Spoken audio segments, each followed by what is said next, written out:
Irmãos, Apocalipse capítulo 2, versículo 1 diz assim: escreve ao anjo da igreja que está em Éfeso, isto diz aquele que tem na sua destra as 7 estrelas, que anda no meio dos 7 castiçais de ouro. Eu sei as tuas obras, e o teu trabalho, e a tua paciência, e que não podes sofrer os maus, e puseste à prova os que dizem ser apóstolos e não são, e tu os achaste mentirosos. E sofreste e tens paciência, e trabalhaste pelo meu nome, e não te cansaste. Tenho, porém, contra ti, que deixaste a tua primeira caridade. Lembra-te, pois, de onde caíste, e arrepende-te, e pratica as primeiras obras. Quando não, brevemente a ti virei, e tirarei do seu lugar o teu castiçal, se não te arrependeres. Tens, porém, isto, que aborreces as obras dos nicolaítas, as quais eu também aborreço. Quem tem ouvidos, ouça o que o Espírito diz às igrejas. Ao que vencer, dar-lhe-ei a comer da árvore da vida, que está no meio do paraíso de Deus. Bem, queridos? Meus irmãos amados, semana passada eu terminei falando para os irmãos acerca do mistério das 7 estrelas que foram vistas por João, e dos 7 castiçais de ouro.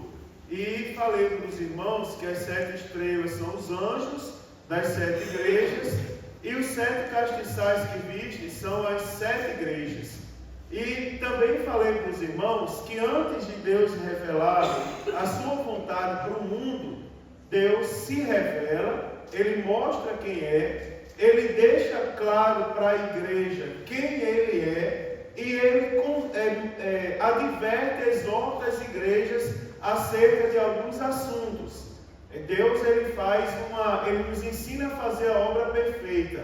Antes de chamar a atenção das pessoas de fora, Ele arruma primeiro a casa, né? Ele coloca a casa em ordem antes de revelar a sua vontade para os demais, tá certo? Então, hoje eu quero começar a falar para os irmãos sobre as cartas às 7 igrejas da Ásia. João, quando virou, eu disse para os irmãos que ele virou e viu 7 castiçais de ouro. Ele não viu 7 castiçais qualquer, foram 7 castiçais de ouro. E eu acabei de dizer para os irmãos que os castiçais são as igrejas. Não é qualquer coisa. Os castiçais eram de ouro, ou seja, eles tinham um valor muito grande e eles iluminavam. Agora eu deixei claro para os irmãos que aquela luz dos castiçais não é própria da igreja, tá certo? A igreja não tem luz própria. A igreja reflete a luz de Cristo, o brilho de Cristo para o mundo. E no meio dos 7 castiçais havia um semelhante ao Filho do Homem. E ele deu algumas instruções para João: escreve tudo que tu vê e envia aos anjos que estão nas 7 igrejas. Tá certo? Então foi dada a ordem para que fosse enviada às igrejas que estão na Ásia. A primeira dessas 7 igrejas é a igreja de Éfeso. E falando sobre a cidade de Éfeso, irmãos, nós conhecemos a igreja de Éfeso quando nós lemos o livro dos Atos dos Apóstolos. E talvez nos próximos livros, quando terminar o Apocalipse, eu vou falar mais uns 2 livros menores e depois eu vou ensinar o livro dos Atos dos Apóstolos. Porque nós não podemos deixar de ler a Bíblia. Mas tem livros que a gente tem que ler. Por exemplo, uma vez eu vi um irmão me disse que, pastor, eu acho que ninguém pode deixar de ler um livro. Qual livro? Ele disse, um livro, todo mundo deveria ler aquele livro, Decepcionado com Deus. Eu disse, misericórdia, não é? Olha o livro. Não, faça não, leia a Bíblia. Todo mundo pode deixar de ler a Bíblia. Porém, eu recomendo o livro dos Atos dos Apóstolos. E falando sobre a igreja de Éfeso, Éfeso, irmãos, em termos de cidade, era a cidade mais rica e mais importante, por que não dizer, da Ásia Menor antiga, tá certo? Ela era a cidade de Éfeso, ela era detentora de alguns títulos magníficos, como por exemplo, os autores se referem a Éfeso, chamando ela de a feira das vaidades do mundo antigo. E os romanos, eles chegavam a chamar Éfeso de a luz da Ásia. Era uma cidade que tinha uma população de aproximadamente 200.000 pessoas. E eles tinham um teatro, para os irmãos terem ideia, com capacidade para 24.000 pessoas. Éfeso era uma cidade portuária. E a cidade portuária mais importante da Ásia Menor. Uma cidade portuária, ela carrega consigo algumas virtudes e algumas coisas não muito boas. Porque o porto é a porta de entrada para os recursos. Né? Uma cidade portuária geralmente é uma cidade rica, é uma cidade desenvolvida. Porém, no que traz as coisas boas, também traz as coisas ruins. Tá certo? Quem já morou em cidade portuária e particularmente na região dos portos, é uma região que abre margem para que muita coisa ruim aconteça, tá certo? Então todos aqueles que desejavam viajar para algum lugar da Ásia, para vocês terem ideia, a cidade de Éfeso era a porta, né? Era a porta para as pessoas chegarem. Então muitos mártires, para os irmãos terem ideia, que eram capturados na Ásia e eram conduzidos para Roma para serem lançados aos leões, eles eram levados pelo porto de Éfeso também, a ponto de o porto de Éfeso também ficar conhecido como a porta dos mártires, porque tanto chegava coisa boa, como também era palco de coisas ruins. Em se tratando de espiritualidade, lá em Atos, quem leu Atos dos Apóstolos, lá no capítulo 19, a partir do versículo 35, a gente toma conhecimento da deusa Diana dos Efésios. E o templo, a deusa Diana, era uma das 7 maravilhas do mundo, para os irmãos terem ideia da sua formosura, não é? Do tipo da construção. Então, naquele templo, irmãos, havia centenas de sacerdotisas. E essas sacerdotisas, elas faziam o que os autores chamam de prostituição sagrada. Por um lado, elas se vendiam para profetizar mentiras. Por outro lado, elas se prostituíam mesmo, no sentido literal da palavra.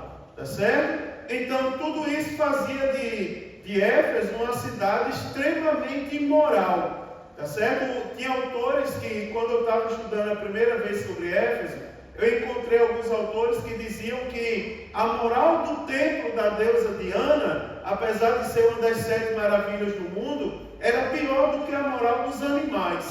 Eles diziam, nem os cães das ruas se comportavam tão mal como as pessoas se comportavam dentro do templo de Diana dos Efésios. Só para os irmãos terem ideia como era séria a cidade. Era uma cidade mística, uma cidade cheia de superstição. Se os irmãos, quando os irmãos forem ler Atos dos Apóstolos, os irmãos vão ver que inventaram mentira contra o apóstolo Paulo. Não é? Quando o apóstolo Paulo esteve lá em Éfeso, inventaram mentira contra ele, porque ele estava pregando a palavra de Deus e as pessoas estavam se convertendo a Jesus Cristo e deixando de comprar os ídolos, né, que eram oferecidos lá no templo de Diana dos Efésios.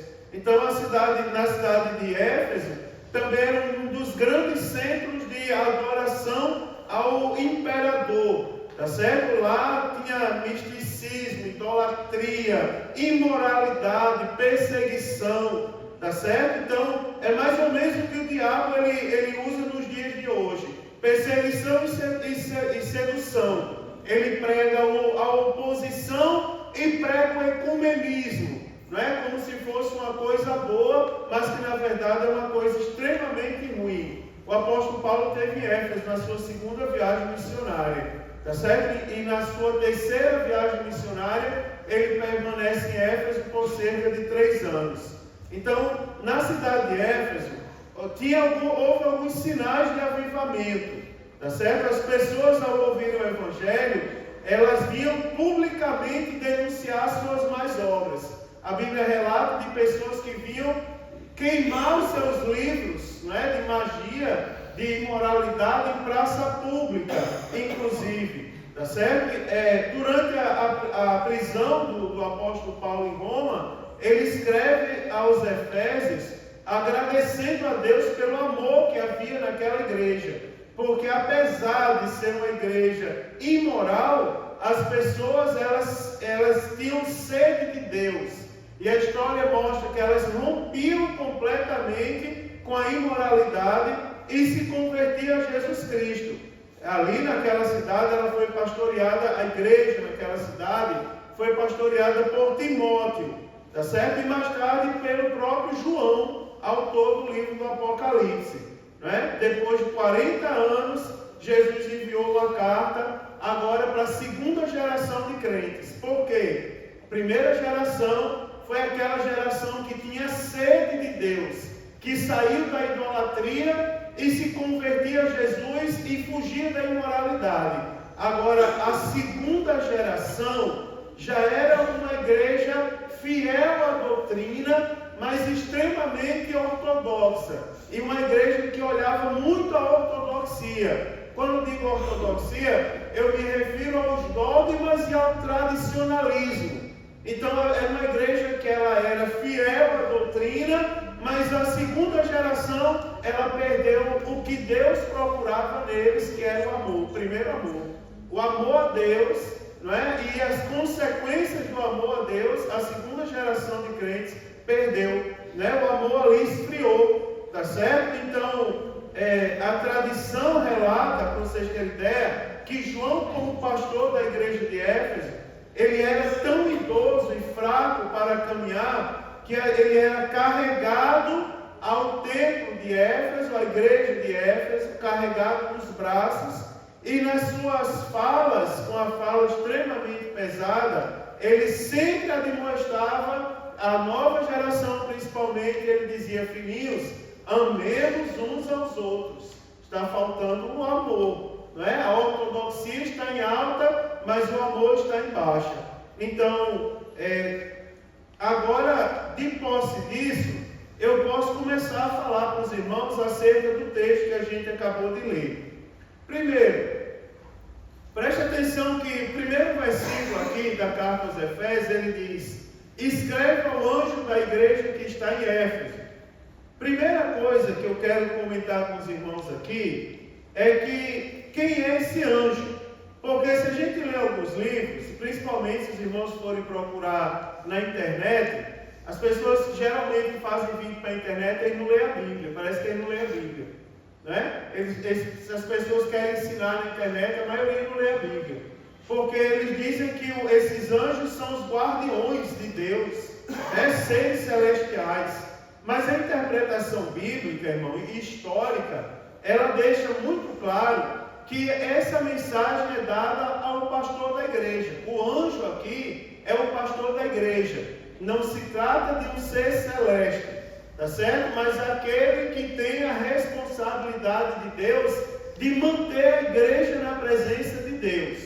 A função do pastor da igreja, né, irmãos, é manter a igreja na presença de Deus. Uma pessoa me pegou esses dias por causa da minha fala, no dia do pastor. Eu gravei um vídeo ali, Gelson me perguntou: o que é ser pastor para você? Aí eu peguei e falei: ser pastor não é o que estão falando na internet. Ser pastor para mim é uma honra. Diante de Deus, irmão, é uma honra. E eu atravessei a rua ali, Robson, eu olhei para essa igreja, uma igreja bonita como essa, de Jesus. Olha que honra ser pastor de uma igreja como essa. Porque na internet estão falando que, irmãos, cuide do seu pastor, que ele é miserável, ele vive sofrido, vive com vontade de dar um tiro na cabeça. Quem que deve cuidar do pastor? Eu concordo, eu cuido do meu pastor desde a minha infância. Agora, que um pastor miserável, desgraçado, não sei o que, isso eu não concordo não. Porque é o seguinte, eu comparo, vou pegar aqui, me permitam fazer uma comparação infeliz, comparar com uma profissão. Ser pastor não é uma profissão, é um chamado. Mas me perdoe eu comparar com uma profissão. Eu apontei outro dia para a Thaisa, para a irmã Vanessa, que estava ali, para alguns professores, que aqui tem alguns. E eu disse assim, quer dizer que vocês nunca pensaram em desistir da profissão de vocês? É fácil ser professor hoje em dia? É fácil lidar com um aluno atrevido na sala de aula, que quer botar o dedo na cara do professor e desrespeitar? Quantas vezes tu não chegou em casa dizendo que ia desistir, que ia mudar de profissão? Porque não é fácil. Trabalhar na fábrica às vezes não é fácil. A pessoa que tem cliente, tem o próprio negócio, às vezes não é fácil, quer desistir. Porque é desafiador. E ser pastor, irmãos, é desafiador também. Tá certo? E eu disse para os irmãos, inclusive os irmãos de alguns grupos que eu cuido, eu disse a eles, irmãos, vocês não sabiam que era assim? Que aceitaram o chamado. Não é? Tem que saber que às vezes a gente vai estar só. Quando diga aí, Thaisa, aconteceu na nossa família, da gente visitar a casa de um parente nosso, quando a gente chegou lá, estava tendo uma festa de aniversário. Toda a família foi convidada, menos a gente. Foi ou não foi? Daí a gente chegou lá meio sem jeito, meu Deus, estão comemorando o aniversário. Aí eu sem jeito, Thaisa sem jeito. Aí disse, não, é porque você é pastor, então pode convidar, não é bem-vindo aqui. Aí eu peguei na mão de Thaisa e voltei. Se eu disser que o coração não aperta num momento como esse, eu estou mentindo. Tá certo? Aperta tudo, mas faz parte do chamado. Acreditem, faz parte do chamado. E tem coisa, aí tem um lado de uma coisa que eu quero falar para vocês. O meu objetivo é formar pastores. Eu quero que os jovens olhem para mim e eles sintam vontade de ser pastor, como eu sinto vontade de ser pastor, olhando para o meu pastor. Está entendendo? É verdade, eu quero que eles olhem e sintam desejo de serem obreiros da casa de Deus. É uma bênção, irmão, ser obreiro da casa de Deus. Você não faz ideia como é bom ser despertado de madrugada e ser obrigado pelo Espírito Santo a interceder por algumas pessoas que estão precisando. É uma honra, tá certo? Isso é o primeiro lado. O segundo lado que eu quero dizer é porque a carta foi enviada ao pastor da igreja, porque tem coisas que só o pastor pode fazer. Ninguém pode querer fazer o que o pastor faz. Tem coisas que é só o pastor da igreja que tem que fazer. Quando eu estou ensinando os irmãos a serem obreiros, eu digo, a primeira coisa que vocês têm que ter é com certeza de quem vocês são. Já pensou, eu sou o pastor aqui, aí com todo respeito, chega alguém aqui para pregar, aí diz assim, irmãos, só quem está aqui, desgraçado, precisando de oração, não sei o quê, vem aqui para frente. Aí o pastor desce e bota o joelho ali. Que o pastor precisa de oração? Precisa. Mas as pessoas vêm à igreja para serem abençoadas. E você já pensou, a pessoa que tem que abençoar é a mais pobre que tem, a mais desgraçada que tem que vai descer lá, estou sofrendo, não aguento mais o povo me amargurando. Não, vão ter que me aguentar orando por vocês, meu irmão. Eu vou orar, porque tem coisa que é só o pastor que faz, tem coisa que é só o pastor que fala. Ninguém pode querer repetir o que eu falo aqui, porque tem coisa que é só o pastor que pode falar. Primeira coisa, para eu não me apegar muito a isso, Jesus se apresenta aqui como ele se apresenta como aquele que está presente, caminhando. Isto diz que tem a sua destra, aquele que tem na sua destra as 7 estrelas. E aí os irmãos já sabem que as estrelas são os anjos que estão na igreja, tá certo? Ou seja, ele tem os anjos em suas mãos. Ele cuida dos anjos, ele cuida dos pastores.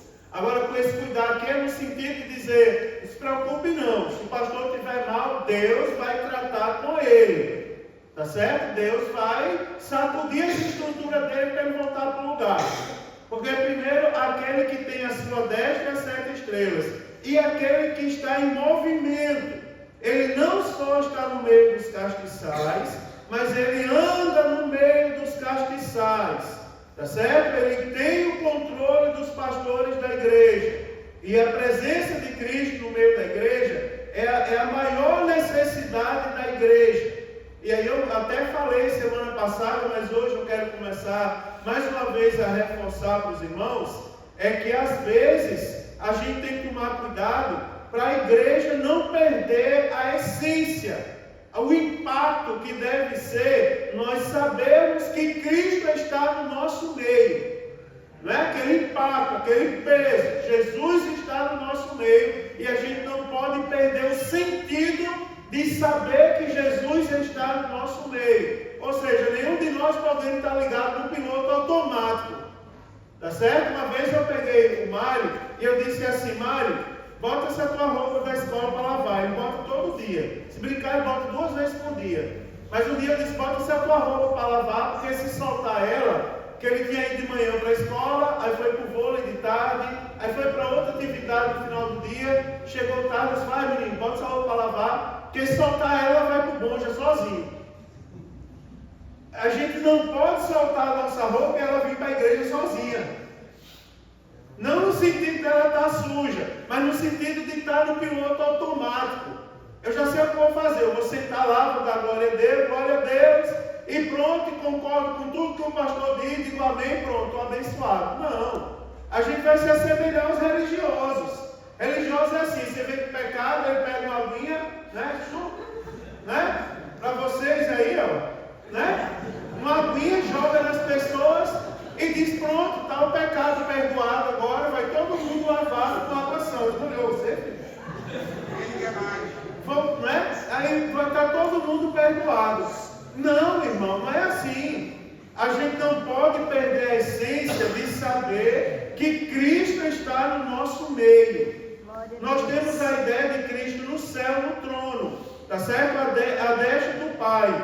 Mas a visão de João, ela deixa muito clara que Jesus não só está à destra do Pai, como Ele também está no meio das igrejas, andando no meio das igrejas. Tá certo? A gente não pode perder isso. Perder o impacto da presença de Cristo em nosso louvor. Tá certo? Em tudo aquilo que a gente faz em nome de Deus. Por exemplo, se a gente não tomar cuidado, não entra no automático. Por exemplo, vamos fazer um ensaio do coral. Pronto, vamos começar o ensaio do coral. Ler uma palavra, canto o hino da harpa, agora vamos ensaiar. Estourou, pegou, acabou, todo mundo para casa. Não! A gente tem que chegar no ensaio do coral e a gente tem que sentir a presença de Deus no ensaio do coral. A gente tem que sentir a presença de Deus no discipulado, na escola dominical. Não é verdade, irmão? A gente tem que sentir a presença de Deus no culto. Hoje é um dia gelado, mas Jesus está no nosso meio passeando. Não é? E o significado dele estar no meio passeando? Porque é interessante. Por exemplo, agora eu vou pegar o povo do louvor. Vou pegar Tatiara e Marcos, já são adotados no meio. Então vou pegar eles dois. Vamos supor que a irmã Tatiara vem para um dia. Tatiara, deixa ela quieta que ela está grávida. Vou pegar Marcos. Vamos supor que o irmão Marcos vem um dia cantar na igreja com raiva. Aí ele vem, senta ali com raiva, canta, pronto, já cantei, agora vou embora. Né? Está cumprindo minha parte. Não, está errado. Isso aí é o piloto automático, irmão. A gente está com raiva, a gente não, eu vou para a igreja, eu vou louvar, porque Jesus está na igreja. E com certeza, pensa no negócio que não vai ficar no meu coração, é raiva. Vai embora, porque Jesus tira tudo que é de ruim da nossa vida. Porque a gente tem que entender que Ele está no meio da igreja. A gente crê em Jesus na sua transcendência. Ou seja, que Ele está no céu, que Ele está distante, que Ele está diante de Deus. Mas a gente precisa vivenciar a imanência. Vivenciar que Ele está no nosso meio. Você já viu algum pregador pregando, dizendo assim, por exemplo, ele dizendo assim: irmãos, a gente precisa aprender a viver milagres. Aí eu já vi pessoas torcer a boca e dizer viver milagre. Nunca vai acontecer. Nunca vai acontecer porque você não entendeu ainda o significado de que Jesus está no nosso meio. Se a gente entender e a gente crer, tudo aquilo que a gente faz em nome de Deus gera bênção para a nossa vida. É verdade, eu vou para o culto, Jesus está lá, eu vou sair de lá curado, em nome de Jesus. Porque Ele está lá e Ele cura. Não é verdade, irmãos?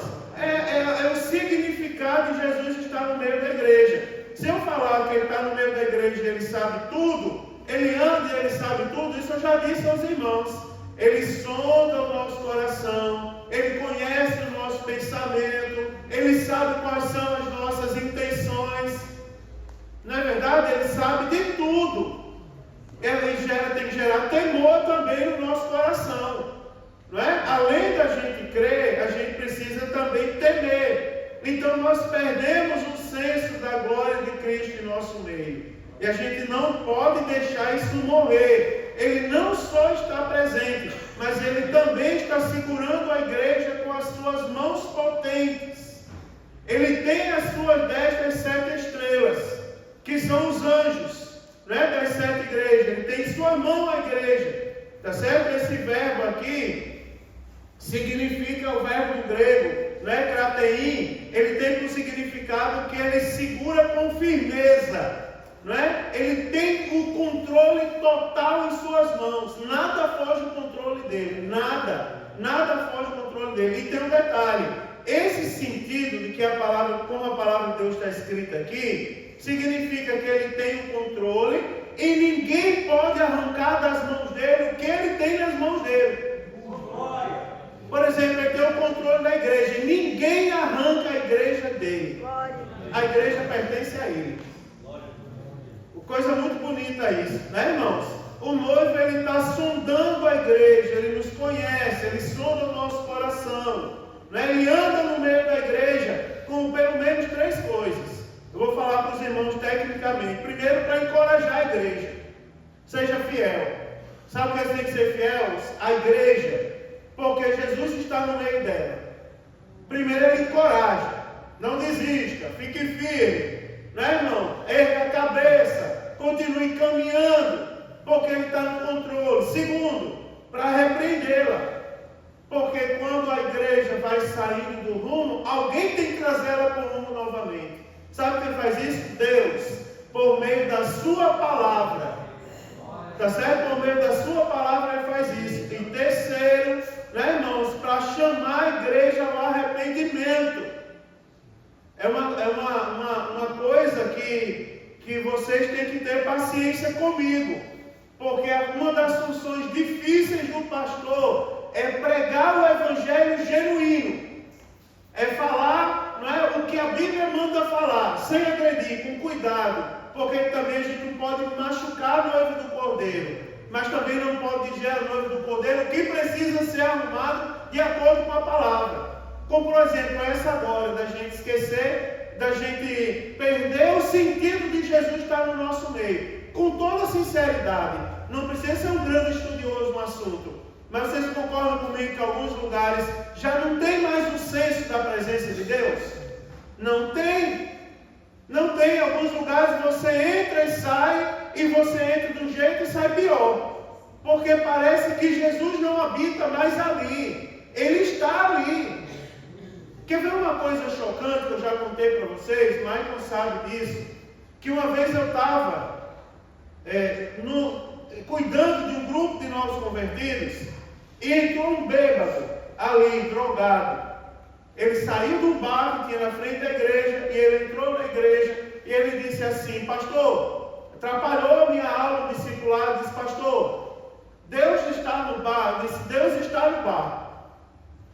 Aí ele disse: peraí, o mesmo Deus que está aqui com vocês na igreja agora, está no bar, está, que a Bíblia diz que ele é onipresente, ele está em todos os lugares. Ele está lá.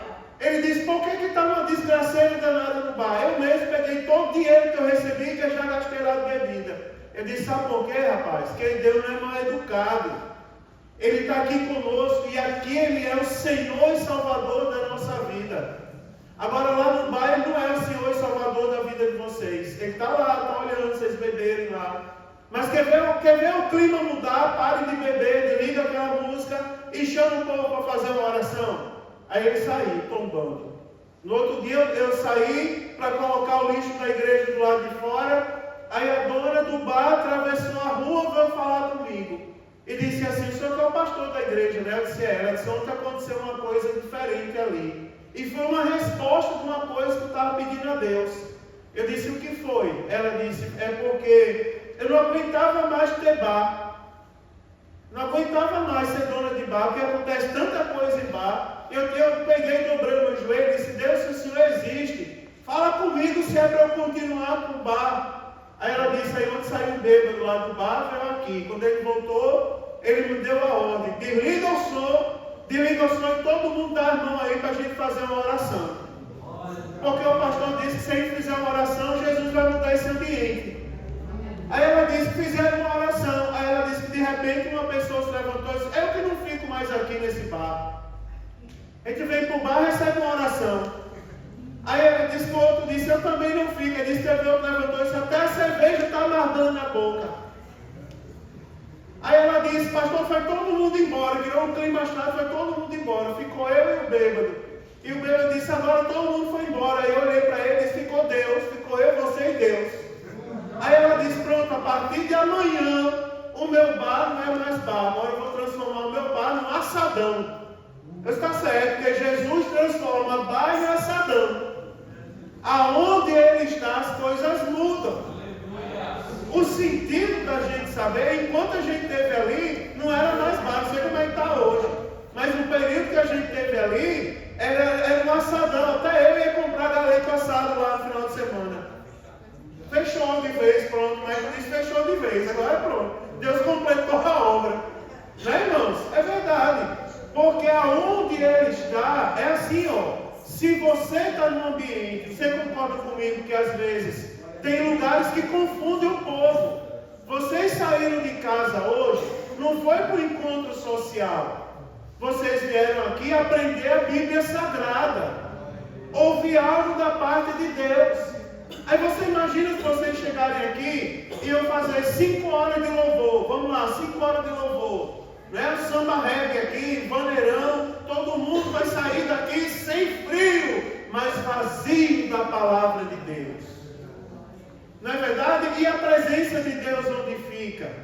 No entanto, a Bíblia está aberta. E nós estamos tomando conhecimento que Ele não só está no meio das igrejas, como Ele está andando no meio da igreja para mudar a nossa vida cada vez mais. Uma coisa maravilhosa. Não é verdade, irmãos? É você ter a presença de Deus. Isso é até bom para algumas pessoas que não têm experiência com a igreja. Tem muita gente falando besteira aí. Essa semana teve um na internet dizendo: não, a partir não sei de quando a igreja começou com as meninices, o povo pulando, correndo. Que conversa é essa, homem? Vai converter, rapaz. Sou crente pentecostal, mané. Sou professor do curso de teologia. Mas eu vou dizer uma coisa a vocês: tem dia que dá uma alegria nas pernas, que não é aquela alegria de jogador de futebol, não. É aquela alegria, irmão, que dá vontade de pular. Você não sente isso mais, não? Não é, irmão? Porque quando Jesus está no meio, se movendo, a igreja está sendo transformada. Não é verdade? Aleluia! Ele anda no meio da igreja para chamar o arrependimento, mas é um chamado que dá vida, que aviva o nosso coração.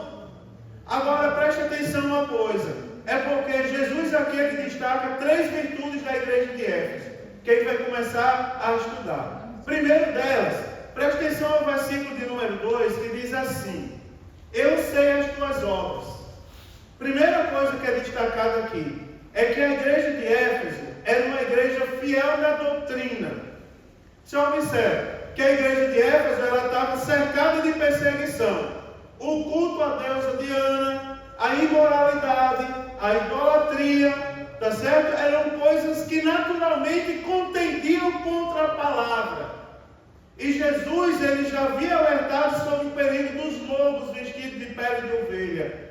Por exemplo, lá em Mateus capítulo 7, versículo 15, eu vou lembrar para vocês, está escrito assim: acautelai-vos, porém, dos falsos profetas, que vêm até vós vestidos de ovelhas, mas interiormente são como lobos devoradores. O apóstolo Paulo, ele já havia avisado também os presbíteros da igreja sobre os lobos, que penetrariam no meio da igreja, no meio do rebanho, não é? E se levantariam entre eles. Quando ele foi sair de Éfeso, ele deu uma recomendação forte. Ele diz assim: porque eu sei isto, que depois da minha partida, quem já leu o livro de Atos dos Apóstolos, Atos capítulo 20, versículo 29 e 30, esses versículos são chocantes, não é? Depois da minha partida, entrarão no meio de vocês lobos cruéis, que não perdoarão o rebanho, e que dentre vós se levantarão homens que falarão coisas perversas, para atrair os discípulos após si. Preste atenção uma coisa interessante, irmãos. Mesmo sendo pastor da igreja, mesmo sendo portador da exortação, da palavra de arrependimento, não é a missão talvez mais dura, mas o centro das atenções aqui não é o pastor da igreja. Pastor da igreja não tem direito de fazer com que as ovelhas se apeguem a ele. Não, eu estou aqui para cuidar, eu mordomo, mas eu não sou o dono da igreja. Pastor nenhum é dono de igreja, ele está lá para cuidar. O dono da igreja é Jesus. E o centro das atenções é Jesus. E qualquer movimento ou pessoa que se levante para contrariar isso, deve ser repreendido. O apóstolo João, lá em 1 João 4 e 1, ele diz assim, os lobos haviam chegado. E João, ele diz o seguinte, sobre a necessidade de provar os espíritos. Aí ele fala assim, amados, não creiais em todo espírito, mas provai se os espíritos são de Deus, porque já muitos falsos profetas têm se levantado no mundo. Preste atenção que a igreja de Éfeso, irmãos, ela estava ensinando falsos apóstolos. Diz assim, teu trabalho, a tua paciência, aí diz, e pusesse às provas os que se dizem ser apóstolos e não são, e tu os achaste mentirosos. A igreja de Éfeso, ela estava enfrentando os falsos apóstolos. Preste atenção que a igreja de Éfeso, ela tinha discernimento espiritual. Quer ver? E é uma coisa que a gente precisa ter, não é, irmãos? Ela se tornou intolerante com as heresias e com os pecados morais que eram comuns na cidade de Éfeso. Não entrava heresia na igreja de Éfeso, não entrava imoralidade, porque eles sabiam e eles combatiam, eles eram resistentes àquilo ali. E é uma coisa boa. Os nicolaítas, irmãos, eram, entre parênteses, o que a gente pode chamar de destruidor de povo. E aí a gente vai fazendo associações que não precisam fazer. Os nicolaítas eram aqueles que pregavam uma nova versão do cristianismo. Porque lá no versículo 6 diz, tens porém isso, que aborrece as... Eita Jeová, virar aqui a página é difícil. Que aborrece as obras dos nicolaítas, as quais eu também aborreço. A igreja de Éfeso também aborrecia os nicolaítas. Os nicolaítas, eles pregavam um evangelho liberal. Era um evangelho que não tinha exigência, que não tinha proibição. Eles queriam aproveitar o melhor da igreja e o melhor do mundo. Os nicolaítas eram aqueles que incentivavam os crentes a comer sacrifício sacrificado aos ídolos. Você vê como servir a Deus é uma coisa séria. Deus está no meio da igreja, olhando para a igreja. Quer ver um versículo que me chama a atenção no Evangelho? Sempre que eu lembro dele eu fico com medo. Porque a Bíblia diz que Jesus estava assentado, observando a maneira como as pessoas ofertavam. Ele não estava observando o valor da oferta, ele estava observando a maneira como eles observavam, como eles ofertavam. Aí você olha para os nicolaítas, eles ensinavam, né, irmão, os crentes a comer comida sacrificada de ídolo. Quer ver uma coisa? Eu vou contar uma experiência para vocês entenderem o que é isso aqui. Como é uma coisa que aparentemente não tem nada a ver, mas Deus está olhando. Quer ver uma coisa? Uma vez eu fui pregar e eu de lá fiquei mandando mensagem para a Thaísa. Porque eu cheguei numa igreja, era o domingo da Páscoa. E os obreiros saíram com a cestinha, distribuindo ovo de Páscoa para os crentes. Eu já estranhei aquilo. Os obreiros, mas sério, os obreiros lá, os presbíteros da igreja saíram. Aqui eu tive o maior cuidado. Eu comprei um cálicezinho que já vem um pão e um suquinho de uva. E pedi para as irmãs do departamento infantil ensinar as crianças o verdadeiro sentido da Páscoa. A nossa Páscoa é Jesus Cristo. E nós celebramos ela todos os meses aqui. Mas as pessoas distorcem. Além dos obreiros saírem distribuindo ovo de Páscoa para as pessoas, ovo de Páscoa também de chocolate. É assim, irmão, olha, sem hipocrisia, se me der um ovo de Páscoa, o que eu vou fazer? Eu vou comer. Eu não vou jogar o chocolate fora, não, eu vou comer. Não é? Agora eu vou falar uma coisa: ensinar e distribuir na igreja eu não vou distribuir. Por quê? Porque eu vou distorcer o sentido da Páscoa. E olha Jesus no meio da igreja olhando. E se não bastasse aquilo ali, a esposa do pastor entrou na igreja vestida de coelho, e as crianças com um pau atrás, batendo nela e cantando. Não foi o coelhinho que morreu na cruz. Quem foi crucificado foi o rei Jesus, batendo, dando paulada nela. E depois, viva a Páscoa, e todo mundo bateu palma. Sabe o que é isso, irmão? A doutrina dos nicolaítas. Ensinando os crentes, presta atenção como isso é sério. Ensinando os crentes. Vocês querem que eu continue o Apocalipse?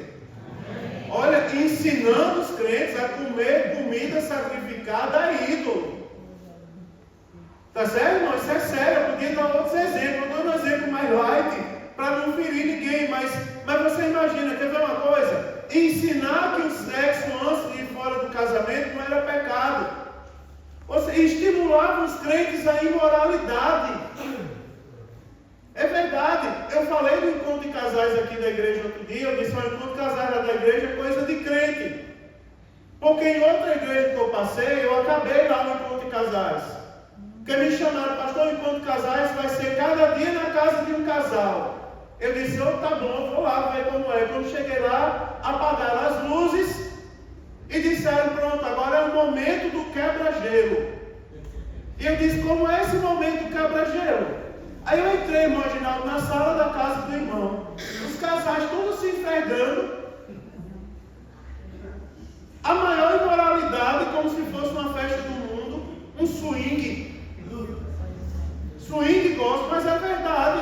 Aí eu disse: não, senhor, eu não fico aqui não. Aí disseram: pastor, não está gostando disso não? Eu disse: não, senhor, vão se converter. Vocês não vieram para a casa de Ana dos Efésios não, rapaz. Vocês vieram para o encontro de casais. Doutrina dos nicolaítas. Vocês estão entendendo?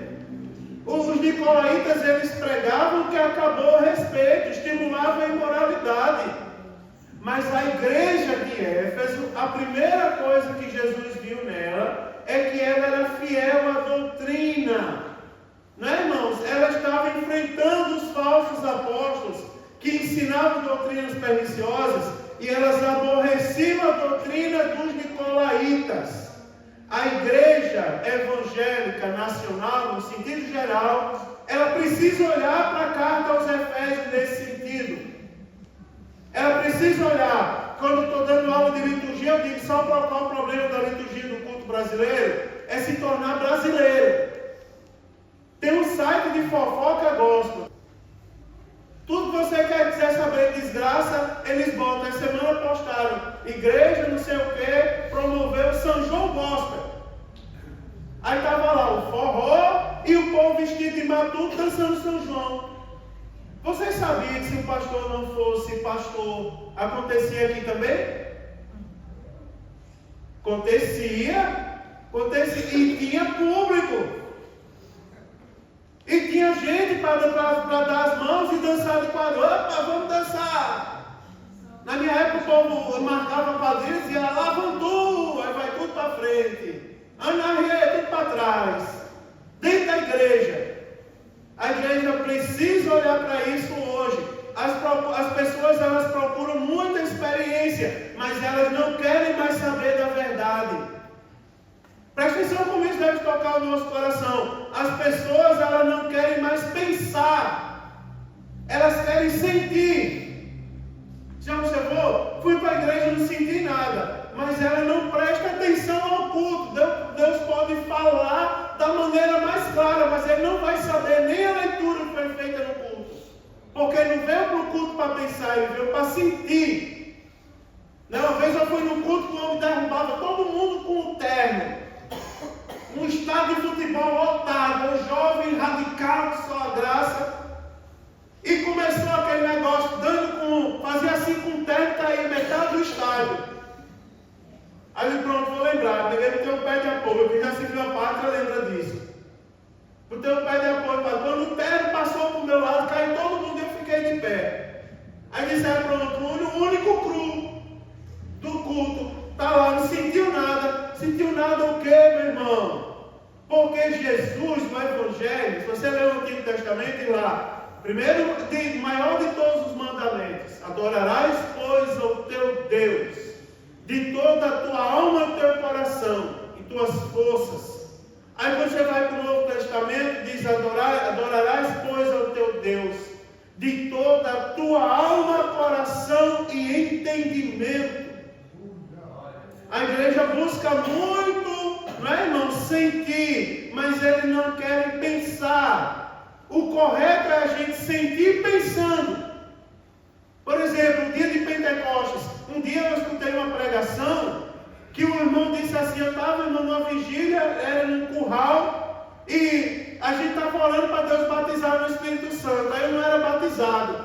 Aí tinha uma cela de burro assim pendurada, ele contou isso diante de Deus. Isso aqui não é causa do evangelho, mas ele contou. Ele disse, aí tinha uma cela de burro pendurada, aí eu peguei na hora, pulei na cela de burro, e aquela cela ficou nas minhas costas, eu saí rinchando. Aí eu fiquei esperando para ele dizer o significado daquilo. Aí ele disse, não, era língua estranha que Deus concedia, era eu sendo batizado. Meu irmão amado, quando a minha Bíblia diz assim, estavam todos reunidos no mesmo lugar, e de repente veio do céu o quê? Um som. E olha como era o som. Veio do céu um som. Sabe o que é o som, meu irmão? É a palavra sendo pregada. Veio do céu um som, e o som era como que de um vento veemente e impetuoso, e encheu toda a casa onde eles estavam assentados. E foram vistas, e todos foram vistas línguas como que de fogo, que pousavam sobre cada um deles, de sorte que foram cheios do Espírito Santo, e começavam a falar em outras línguas, conforme o Espírito Santo lhes concedia que falassem. Você imagina como isso é bonito de ouvir, e a gente sentir como é, né? A gente sente o cumprimento da palavra. Mas a igreja que estava em volta da igreja de Éfeso, era aquela igreja que queria sentir, pagava os profetas botavam a mão na cabeça e profetizavam mentira. Né? A pessoa toda desconcertada. Uma vez o irmão disse, eu não vou mais falar com esse pastor não, porque ele não é crente. Porque assim, irmão, eu já disse para vocês que o diabo ele tenta de duas maneiras. Primeiro, para os crentes pecar. Segundo, para alguém propagar o erro dos crentes. Porque às vezes a propagação do erro ela causa mais escândalo do que o próprio erro. Aí o irmão chegou para mim para denunciar uma irmã. E eu nunca recebo denúncia. Eu às vezes vou atrás, vejo se é verdade, para ajudar o irmão, mas com uma coisa por trás. Mas quando chega alguém, aí chegou esse pastor, aquela irmã ali não é digna de estar na nossa igreja no círculo de oração. Por quê? Aí ele disse, porque entra homem e sai homem da casa dela. Eu disse, rapaz, tenha cuidado. Aí ele disse, por quê? Porque aquela irmã, desde que eu cheguei aqui, ela não falta círculo de oração, não falta culto de ensino, não falta escola dominical, ela não falta consagração. Agora você, eu não vejo nos cultos, eu não vejo nas consagração, eu não vejo na escola dominical. Cuidado, porque eu estou achando que quando Jesus voltar, é outra pessoa que vai ficar. Aí você vai dizer, esse pastor aí não é de Deus não. Porque assim, irmão, porque é o seguinte, é agir com a cabeça. Está entendendo? Nem todo mundo que vem lhe denunciar uma situação situação é o inocente da história. Às vezes você vai fazer o contraditório e percebe que aquela pessoa que vai denunciar é o culpado. Aí se você não vigiar, você entra no erro junto com ele. Aqui, a igreja está buscando mais um sentido que eu pensar. Vou terminar aqui. Eles não querem doutrina, eles querem novidade, revelações, sonhos, visões. Eles não querem estudar a palavra, eles querem escutar testemunhos eletrizantes. É muito melhor vir para uma reunião social do que vir para o culto de ensino e escutar a palavra sendo ensinada. Quer ver um detalhe? Eles não querem ouvir o evangelho da cruz, eles querem o evangelho dos milagres, do entretenimento. Eles não querem Deus, eles só querem as bênçãos. Eles estão vivendo a época da paganização. E se a gente não vigiar, a gente perde o compromisso com a verdade. Eles parecem ter aversão da teologia. Eles só buscam novidade. Não é, irmãos? O que determina o rumo da igreja não é mais a palavra de Deus. É o gosto dos consumidores. Em muitos lugares os pastores não buscam mais discípulos para Jesus. Eles buscam dizimistas. Não que então dízimo não seja algo bíblico. É bíblico, tem que ser dizimista. Mas as igrejas estão abrindo, não é atrás de levar o povo para o céu, é porque quer o dízimo das pessoas. Quer ver? Eu vou falar mais. Eita, tem que ser macho para falar isso, irmão. Presta atenção. A igreja não prega mais a palavra, porque a igreja não dá, porque a palavra não dá ibope. Ela só quer oferecer o que o povo quer ouvir. São igrejas que estão pregando outro tipo de evangelho. O evangelho do descarrego, do sal grosso, da quebra de maldição. Quebra de maldição para os crentes, já pensou? Um monte de crentes salvo. O livro está escrito, o nome está escrito no livro da vida. Aí vamos fazer, irmãos, aqui uma campanha de quebra de maldição. E ele fica olhando, vocês não são crentes não? Porque a Bíblia não diz que o que está escrito, nova criatura é, as coisas velhas passaram, tudo se fez novo. Não é? Como é que tem crente carregando maldição? Mas querem maldição, não é, irmãos? Querem prosperidade, mas não querem santificação. Querem libertação, mas não querem arrependimento.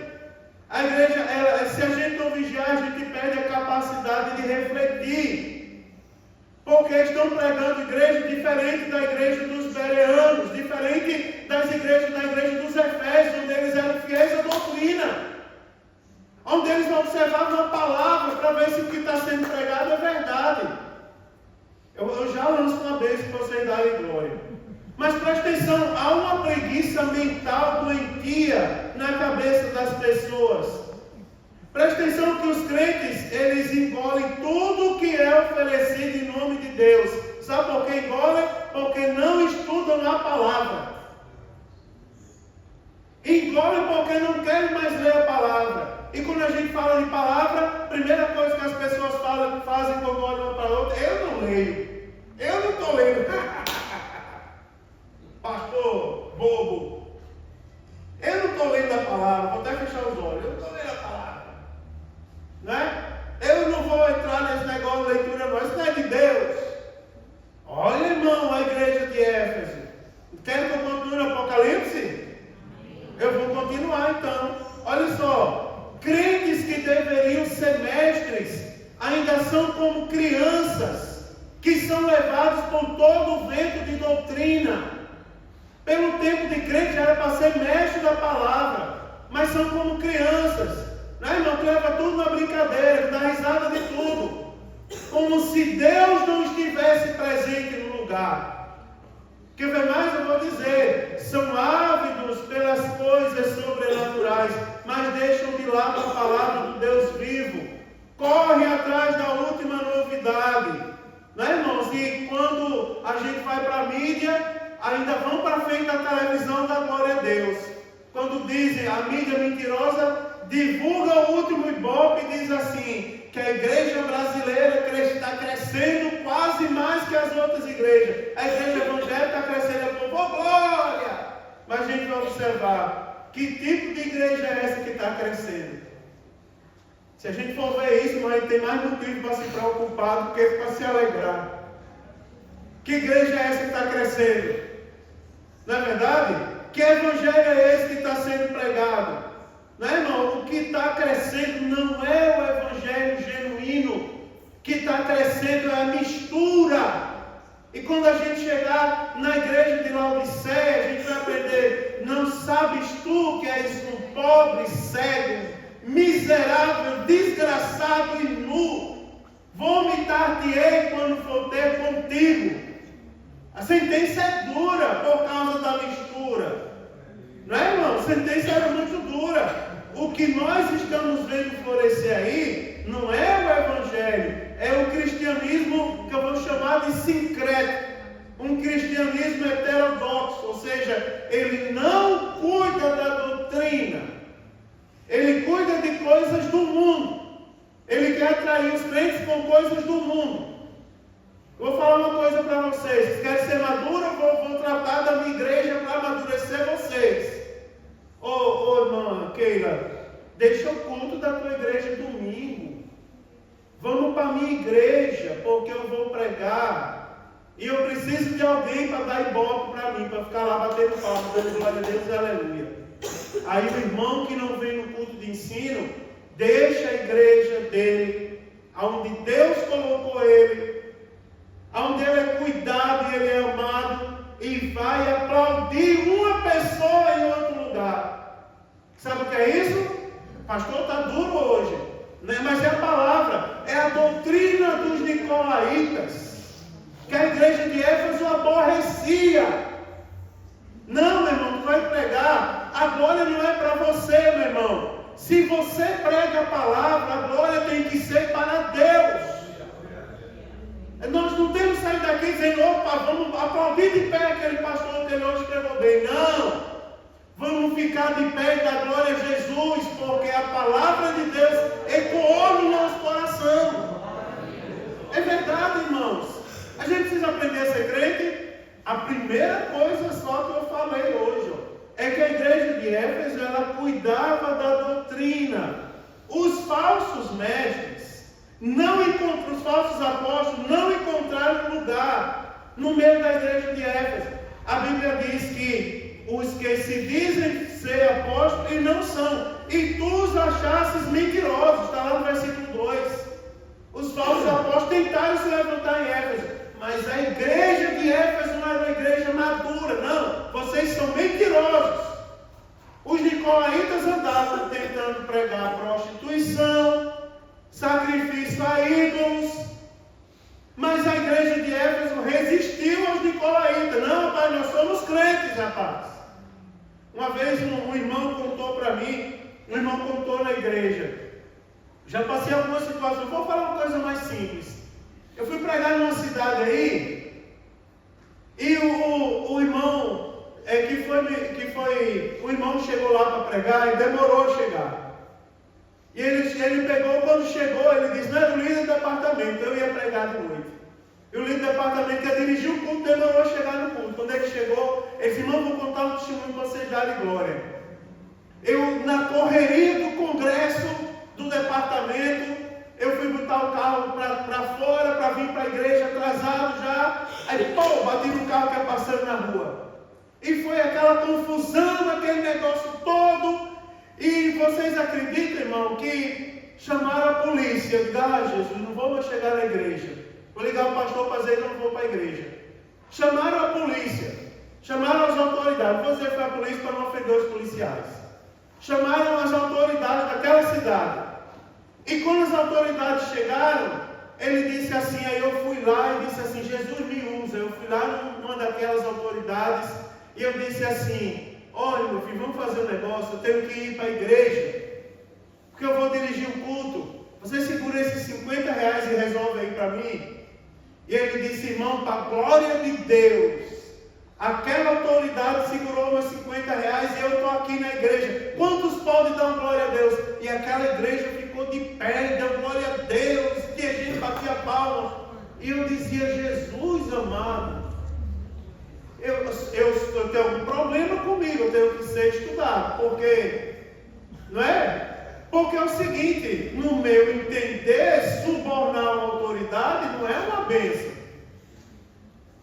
Como que a igreja está dando glória a Deus por isso? Sabe o que é isso, irmão? É uma igreja que não está acostumada com a palavra. Eu comecei a pregar a palavra naquele dia, e eu pregava, e o tema era em Oséias. Quem já leu Oséias? Deus manda Oséias tomar uma meretriz como esposa. A meretriz simboliza a igreja infiel, que precisava se converter, pedir perdão para o seu esposo. E eu comecei a pregar, pô, se arrependa. E no meio da mensagem eu lembro que alguém falou atrás de mim: quem convidou esse demônio para pregar? Que eu gritava e dizia: se arrependa, esposa prostituída. E o povo não estava gostando da mensagem, sabe por quê? Não são acostumados a ouvirem a mensagem genuína. Não são acostumados. Mas no final daquilo ali caiu uma glória tão grande. Fizeram uma coreografia na hora da música, para a direita, para a esquerda, para frente, para trás. E eu era o único que não sabia dançar. Porque eu não sou bom de dança.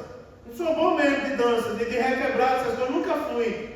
E eu não dançava, ficar olhando, riram de mim, me vaiaram. Na hora de apresentar, não disseram: sois bem-vindos, não, disseram assim: olha, irmãos, o pregador da noite, irmão Mário Sérgio, está engessado, quantos podem dar uma vaia nele? Jesus me guarde, eu vou pregar. E comecei a pregar, Eusébio, assim, bati, mandei se converter. Mas no final, quando eu disse assim: só quem quer dar um passo em direção à salvação nessa noite, deu um passo à frente, irmão, aquele ginásio inteiro deu um passo à frente. E caiu uma glória de Deus tão grande naquele lugar, que eu olhava para trás e o homem que me chamou o demônio estava caído no chão, urrando como um bicho, de tanto chorar. Depois ele ficou de pé e viveu de joelho e disse: ora por mim, Mário Sérgio, que eu quero voltar para Jesus. Sabe por quê, irmão? Porque crente que tem o Espírito Santo de Deus e é zeloso com a palavra, ele é que nem arruda. Já viu arruda? Você pega um galho de arruda e bota na comida e não serve para nada. Você tem que botar e pisar. E quanto mais você pisa, manjericão, arruda, essas coisas que dá cheiro. Quanto mais pisa, mais exala um bom cheiro. Mesmo assim é um crente. Quanto mais Deus exorta e diz: você tem que se arrepender e voltar para o caminho certo, mais ele fica crente, ele dá glória a Deus, ele se quebranta, mais ele se sente perto da glória do Salvador. Quer ver uma coisa, irmão? A primeira característica, não dá tempo mais eu falar da segunda, passou muito tempo. Quer ver uma coisa? A primeira característica: a igreja de Éfeso era fiel à doutrina. E nós, irmãos, está aqui, em nossas mãos, era fiel à palavra. Eles não abriam exceção. Mas espera aí, só essa vez comer só um, né, meus irmãos? É São João, vamos assar um milho na fogueira, isso tem nada a ver. Jesus está andando no meio das igrejas. E Ele está observando tudo o que acontece. Olha, rapaz, só um milhozinho não é para mim não, é para São João, ao dedinho. Você não precisa disso para ser feliz. O que você precisa para ser feliz habita no seu coração. E é a fonte da felicidade. E é o que nós precisamos para ser feliz. Está aqui, irmão. A palavra, na unção do Espírito Santo de Deus, ainda é um diferencial na nossa vida. Que Deus nos abençoe. Não é? Vamos ficar de pé, não dá mais tempo de falar nada.